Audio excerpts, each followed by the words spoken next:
Bagaimana kabarnya hari ini? Luar biasa karena kita punya Tuhan yang luar biasa.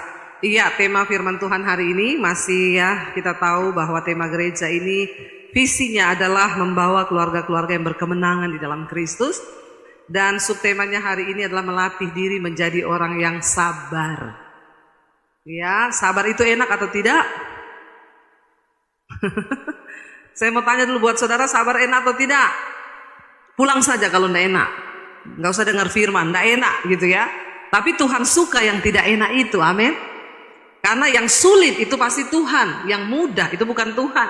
Ya, kalau Tuhan itu membentuk kita selalu melewati kesulitan. Ya, dan orang-orang hebat itu dibentuk melalui kesulitan. Nah, hari ini sesuatu yang sulit bagi kita disuruh sabar. Dan saya percaya orang-orang yang datang sore hari ini adalah orang-orang yang dipilih Tuhan supaya menjadi lebih. Bilang kanan kirimu, mau jadi sabar enggak? Mau enggak mau? Harus mau ya.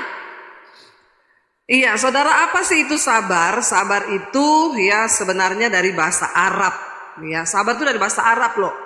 Ya, yaitu sabr, sabr, S-A-B-R, sabr. Yang artinya apa? Sabar itu menahan emosi atau keinginan. Jadi bukan cuma emosi marah, tapi keinginan. Pengen beli sepatu, pengen beli tas, ya pengen beli mobil baru, tapi uangnya masih pas-pasan, harus belajar. Amin. Ya, jadi sabar itu sebenarnya bukan hanya menahan emosi, marah, tetapi menahan semua keinginan, juga termasuk di dalamnya sabar itu adalah satu sikap bertahan di dalam situasi sulit. Ya, itu sabar. Dalam situasi sulit Anda bertahan, itu namanya sabar. Makanya bangsa Israel itu, kenapa mereka berputar sampai 40 tahun? Harusnya hanya beberapa hari.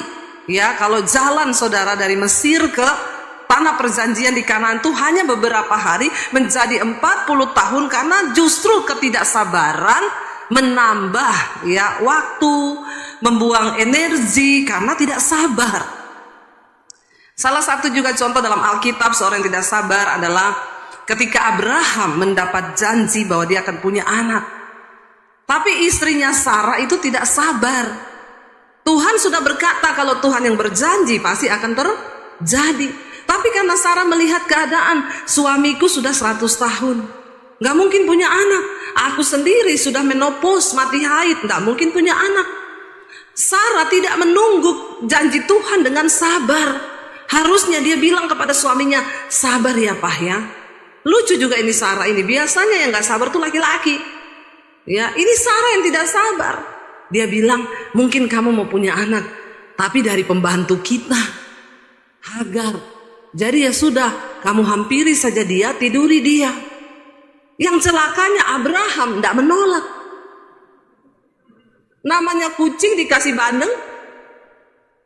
Ya, tapi bapak-bapak di sini tidak, amin. Tidak ya Pak Jeki. Ya, tidak beda maksudnya. Pak Siobing ketawanya gede banget. Berarti sepakat, setuju ini ya. Iya saudara, harusnya kan Abraham bilang sabar. Janji Tuhan pasti terjadi, tapi sabar. Aku tidak mau kamu suruh aku tidur sama Hagar. Ya, orang Mesir itu cantik saudara. Tanya sama Pak Jeki yang berapa kali keluar ketemu cewek Mesir ya Pak ya. Cewek Mesir itu tinggi, putih, hidungnya mancung, bodinya seksi. Yang paling jelek di sana, paling cantik di sini. Nah, itu masalahnya. Makanya Abraham juga tidak menolak ya. Mungkin Abraham bilang dari dulu kek. Itu kalau bapak-bapak, Abraham tidak ya. Karena tidak sabar mencoba menolong Tuhan. Akhirnya dampaknya luar biasa, lahirlah keturunan Ismail yang sampai hari ini berantem terus sama keturunannya Ishak. Jadi nggak bisa dipungkiri, tidak bisa dihindari akibat ketidaksabaran. Makanya belajar sabar. Sabar itu adalah sebuah kekuatan untuk menahan emosi, keinginan, bertahan dalam situasi sulit, tidak mengeluh. Sabar adalah merupakan sebuah kemampuan untuk mengendalikan diri, ya. Yang juga ya dipandang sebagai satu sikap yang mencerminkan kekokohan jiwa seseorang. Ya, kita ini mungkin kalau mau belajar sabar, mungkin banyak juga dari orang Solo kita perlu belajar sabar. Bukan karena suami saya orang Solo, tapi memang orang Solo itu sabar-sabar. Mungkin karena jarang makan cabai. Ya, orang Solo itu sabar loh saudara. Suami saya ini sabar. Ya, sabar banget. Ya, kalau mau marah aja, aku boleh marah enggak? Sabar toh? Kurang apa coba saudara? Sabar aja permisi, marah aja permisi loh. Permisi, saya mau marah. Ya, sabar sekali. Nah saudara, kenapa kita ini harus belajar untuk sabar? Jadi semakin tinggi tingkat kesabaran seseorang, itu menandakan kedewasaan.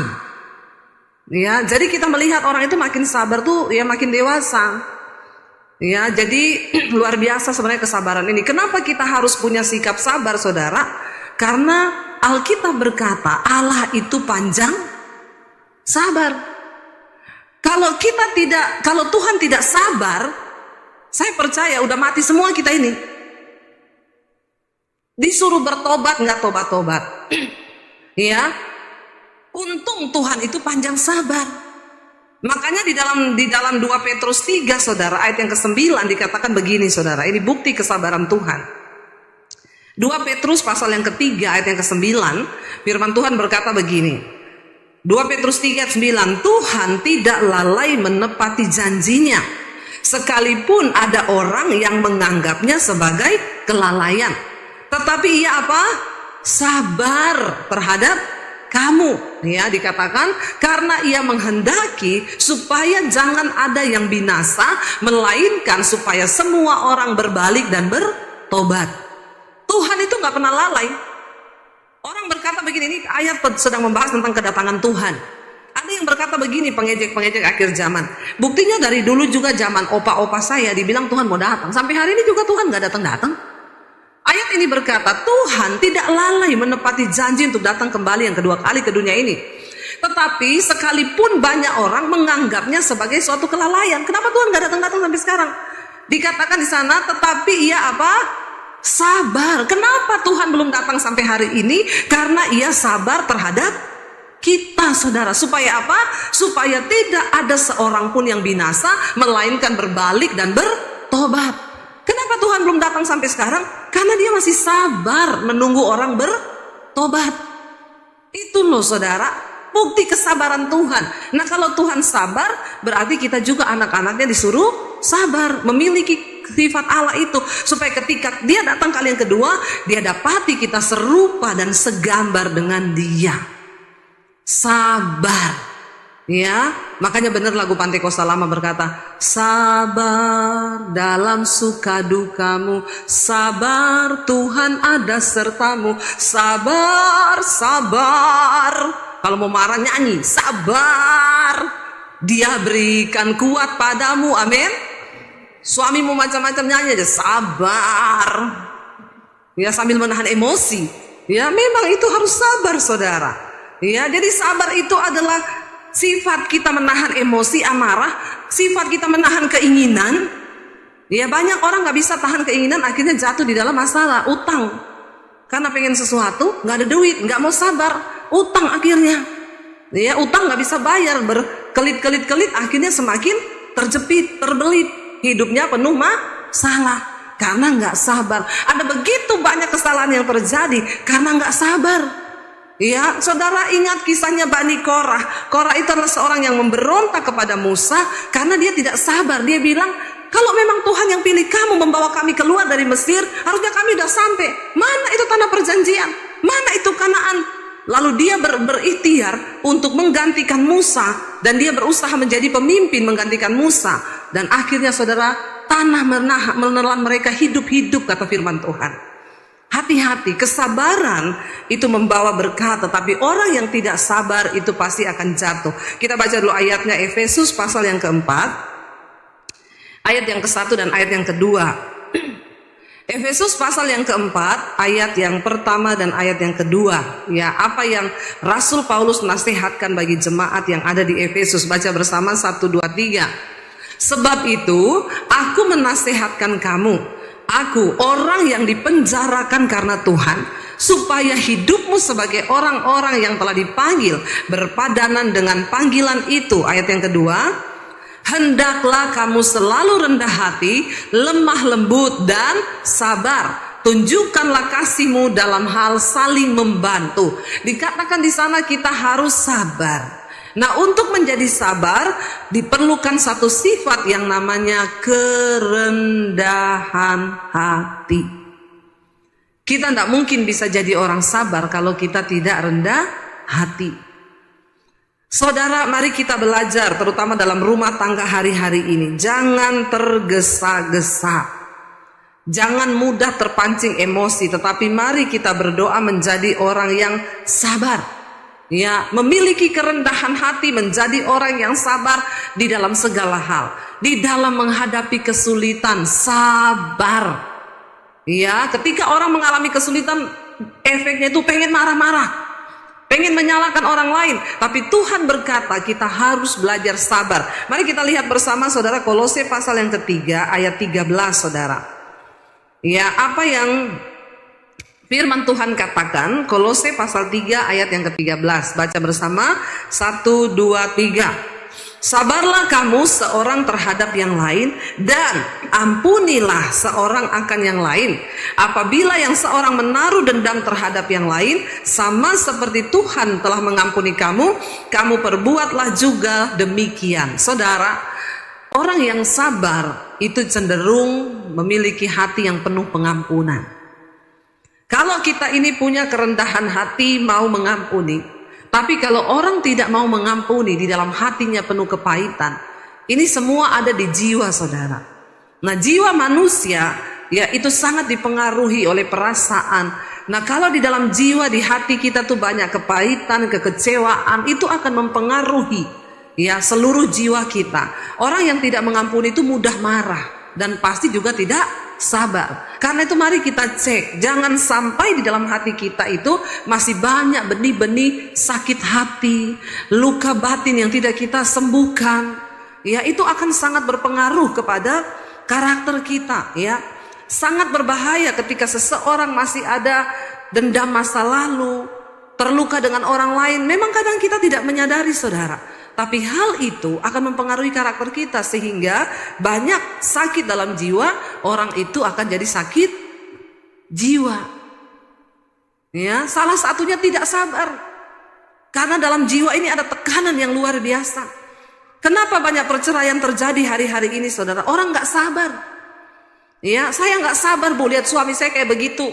Ya, kenapa dia begini-begini setelah menikah ternyata pelitnya minta ampun. Ya, suami-suami tolong jangan pelit. Ya, supaya istrimu itu tidak luka batin sehingga dia tidak sabar. Amin bapak-bapak. Cuma memang laki-laki itu kalau cari istri, ya cari istri yang pinter masak, pinter urus anak, ya pinter pasang gas, pinter bersih-bersih, kesetrum nggak mati. Iya enggak bapak-bapak? Nyarinya kayak begitu ya. Dan yang terlebih lagi apa? Enggak pernah minta uang. Kalau begitu kawin saja dengan robot. Ya, karena nggak mau sabar. Ada pria di Jepang, dia cerai 3 kali, lalu dia menikah dengan robot. Waktu ditanyai, Bapak kenapa memilih menikah dengan robot? Saya itu kecewa sama perempuan. 3 kali saya menikah dengan istri saya nggak sabar. Perbanyak permintaan, banyak sifatnya saya nggak suka. 3 kali saya menikah, cerai terus. Akhirnya saya pilih nikah sama robot. Nggak ada permintaan. Saya bilang, belum aja lu rasa lagi berhubungan robotnya korslet, maka kau kesetrum mati. Bapak ibu, nah kita ini kan diciptakan untuk beradaptasi ya. Memang diperlukan sikap kerendahan hati untuk sabar. Orang sabar itu banyak berkat, amin. Tapi orang yang tergesa-gesa, Alkitab berkata pasti akan salah jalan. Ya, miliki kesabaran. Bapak-bapak, saya berdoa hari-hari ini kita harus banyak sabar. Ya, pernah dengar cerita kan yang istrinya dimarahin terus, suaminya nggak sabaran, istrinya nggak bisa balas. Setiap kali suaminya marah, dia masuk ke toilet, dia nyanyi. Dia keluar, suaminya perhatikan, kok istriku begini ya. Satu kali dia intip saudara, setiap kali habis dia marah, ternyata istrinya masuk ke toilet, dia sikat lubang WC pakai sikat gigi suaminya. Makanya dia ketawa-ketawa. Rasain lu kapok. Makanya hati-hati Bapak. Pak Sihombing, jangan dilakukan ya Pak ya. Ini adegan berbahaya loh Ibu. Jangan ditiru, hanya dilakukan oleh para ahli saja. Ya, kesabaran itu akan mendatangkan berkat, tapi ketidaksabaran, ya orang saudara kalau sudah, jadi ada satu kisah saudara ya, ada satu kisah, satu kali ada seekor anjing penunggu rumah saudara. Bapak ini pergi bekerja, dia tinggal anaknya masih kecil dengan anjing. Ketika dia pulang, dia lihat anjing ini berlumuran darah saudara mukanya. Dia pikir anjing ini pasti makan anak saya. Dia ambil senapan, dia tembak anjing itu mati saudara. Ketika anjing itu mati, dia masuk ke rumah cepat-cepat. Dia pikir dia akan mendapatkan anaknya, sudah tergeletak dan berlumuran darah. Ternyata ketika dia masuk rumah ada seekor ular yang dibunuh oleh anjing itu, digigit, dicabik-cabik, dan anaknya di situ selamat. Dan bapak itu menyesal tiada berdaya, dia keluar, dia peluk anjingnya, udah gak bisa hidup. Akibat ketidaksabaran. Orang lihat dulu, ada banyak orang itu gak bisa sabar saudara. Kalau menyelesaikan masalah, diajak bicara baik-baik ya, gak bisa, emosi akhirnya memutuskan segala hal dengan tergesa-gesa. Makanya terjadi kerugian. Orang yang tergesa-gesa akan mendapat celaka, tetapi orang yang sabar itu akan mendapat berkat. Amin. Yang mau menikah juga di sini, yang belum menikah angkat tangan. Nggak usah malu, yang jomblo tolong angkat tangan. Berbahagialah kau yang jomblo. Yang penting happy walaupun jomblo, daripada nikah nggak happy. Amin. Wih, rasanya mendapat pembelaan sekali. Abis ini traktir saya makan ya. Haleluya, 12 kali saudara ya. Yang mau cari jodoh, sabar. Jangan terburu-buru. Walaupun orang bilang, ih udah umur loh. Umur berapa kamu? Nggak apa-apa. Yang penting cari yang takut akan Tuhan. Lebih baik lama berdoa daripada tergesa-gesa salah pilih. Ya, nggak apa-apa. Biar dihina-hina orang nggak apa-apa. Ya, kok belum nikah? Udah umur berapa? Ya, udah umur segini loh. Nggak apa-apa. Ingat baik-baik. Di bawah 40 tahun jodoh di tangan Tuhan. Di atas 40 Tuhan lepas tangan. Jadi masih ada harapan. Yang belum 40 nggak apa-apa. Berdoa terus saja sampai Tuhan kasih yang terbaik. Ya, sabar daripada tergesa-gesa. Banyak anak muda pacaran akhirnya melanggar kekudusan, hamil sebelum nikah. Ya, tidak sabar begitu menikah. Apa yang terjadi? Ya, kecewa, ternyata itu pacar saya begini, Bu. Aduh, calon suami saya begini. Ternyata, tapi udah terlanjur. Lebih baik lama berdoa, sabar. Jangan tergesa-gesa. Amin. Tapi harus tetap berusaha juga. Ya, karena Tuhan memberkati orang yang berusaha. Kalau kau tinggal di hutan terus, tidak dapat jodoh kau. Nikahnya sama monyet. Ya, harus bertindak juga. Cari, sabar, tapi bertindak. Bukan berarti nanti gini, kata Bu Dewi sabar aja, nunggu-nunggu di kamar nanti datang. Ya, enggak saudara. Saya punya teman itu usianya sudah 40 lebih. Belum menikah. Satu saat dia pergi ke Amerika saudara. Di sana dia ketemu jodoh. Ketemunya di Amerika, sekarang menikah, pelayanan bersama, ya, di usia yang segitu Tuhan masih kasih satu anak lagi. Puji Tuhan saudara, ya, tidak ada perkara yang mustahil, tapi dia dapat yang terbaik. Kesabaran membutuhkan satu niat saudara, yang benar-benar di dalam hati kita ini. Dikatakan di sana, sabarlah kamu seorang terhadap yang lain. Bagaimana kita bisa sabar seorang terhadap yang lain? Kamu harus hati penuh dengan pengampunan. Karena kesabaran itu identik dengan pengampunan. Kita nggak mengampuni, nggak mungkin kita bisa sabar. Suami istri, ya, ini yang terpenting. Firman Tuhan berkata, di mana orang hidup rukun bersama, kesitulah berkat Tuhan itu diperintahkan. Bagaimana kita bisa rukun bersama? Harus sama-sama di dalam kesabaran. Suami istri itu yang paling diproses itu luar biasa. Ya, yang proses kita ya orang terdekat. Yang memproses kesabaran kita ya orang terdekat. Ya, jadi memang harus sabar. Jangan pikir saya menikah sama orang Solo yang sabar gini, saya ini tidak menahan emosi juga. Kadang emosi, saking sabarnya. Saking sabarnya saudara, emosi. Kadang saya bilang sama suami saya, kamu tuh loh sekali-sekali marah sama anak, marah. Tapi tak bisa marah, bagaimana? Ya, marah sama anak. Ya, kalau dia udah mau marah sama anak saya bilang, ya marah, nggak jadi marah. Jadi sekarang saya tuh yang aduh saudara ya, butuh kesabaran juga sama orang Solo saudara. Ya saking sabarnya loh. Kadang kita yang harus dorong saudara ya. Tapi semua orang diproses. Makanya saya ketemu dia orang Solo. Coba bayangkan kalau orang Poso ketemu sesama Sulawesi ya Pak ya. Ya sudah lama bercerai mungkin.